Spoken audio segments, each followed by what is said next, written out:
Money is not just math, it's emotion, identity, and psychology.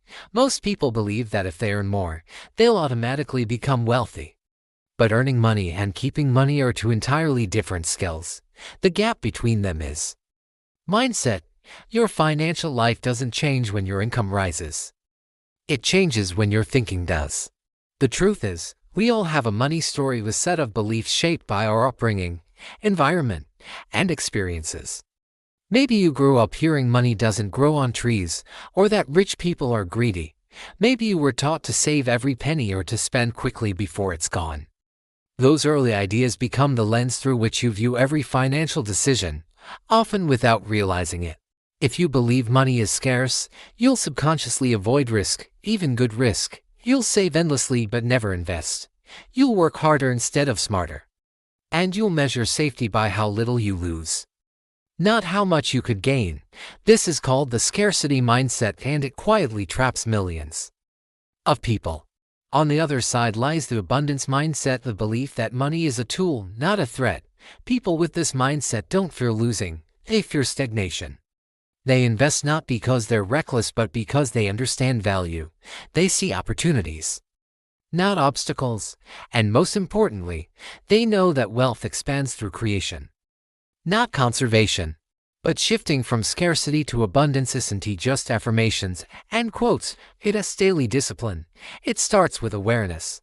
Every time you hesitate to invest, every time you overspend emotionally, you're acting from a belief system. Ask yourself, is this decision driven by fear or strategy? Fear-driven actions protect comfort. Strategy-driven actions build freedom. Let's talk about emotional spending, one of the most common money traps. We often spend to soothe emotions, not fulfill needs. You've had a bad day, you buy something. You've had a good day, you buy something. Either way, emotion becomes the trigger. And marketing knows this. Every brand you see isn't selling products, they're selling feelings. The wealthy understand this manipulation and use awareness as defense. They don't let emotions drive consumption. They buy value, not validation. The same psychology applies to investing. Greed and fear, the twin forces of every market cycle, or simply human nature amplified. When prices rise, greed whispers, you're missing out. When prices fall, fear screams, you're losing everything. Smart investors train themselves to detach emotionally. They don't see volatility as threat. They see it as opportunity. The discipline to stay calm when others panic is what builds long-term wealth. Another psychological trap is comparison. We compare our progress to people we see online, the friend who bought a house, the stranger driving a luxury car, the influencer claiming passive income streams. But comparison destroys clarity. You start chasing symbols of wealth instead of building actual wealth. True financial success is silent. It's having peace, stability, and options, not flexes for validation. Then there is the comfort trap. As income grows, lifestyle inflation quietly follows. You earn more, spend more, and somehow feel just as stressed as before. But here's the most powerful psychological shift of all, seeing money as energy. Every dollar you earn represents time, effort, and decisions. When you waste money, you're not just losing cash, you're losing time you'll never get back. That awareness transforms spending. You begin to ask, is this purchase worth my time? Suddenly, saving and investing stop feeling like sacrifice, they become self-respect. Also, understand that your environment shapes your financial psychology more than you think. If everyone around you spends impulsively, you'll normalize it. If your circle talks about opportunities, investments, and discipline, your mindset evolves. That's why who you spend time with directly influences how you spend money. Surround yourself with people who value growth over gossip, and your wallet will thank you. Fear of money is another silent destroyer.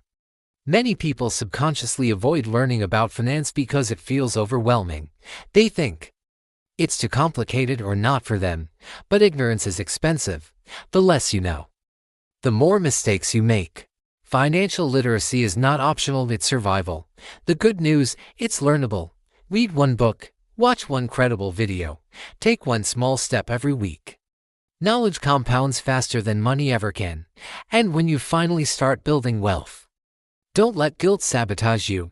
Many people, especially those from modest backgrounds, feel unworthy of financial success. They self-sabotage by overspending or undercharging, as if wealth offends their identity. But money doesn't change who you are, it amplifies what's already there. If you were generous before, you'll be more generous with wealth.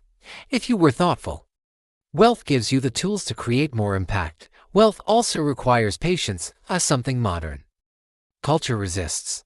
Everything today screams instant delivery, instant results, instant dopamine, but money doesn't grow on that timeline.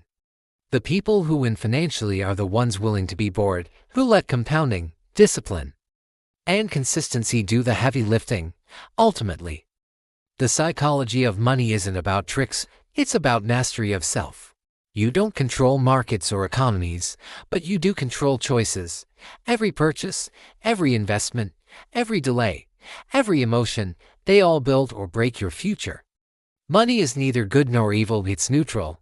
It simply amplifies the person who holds it.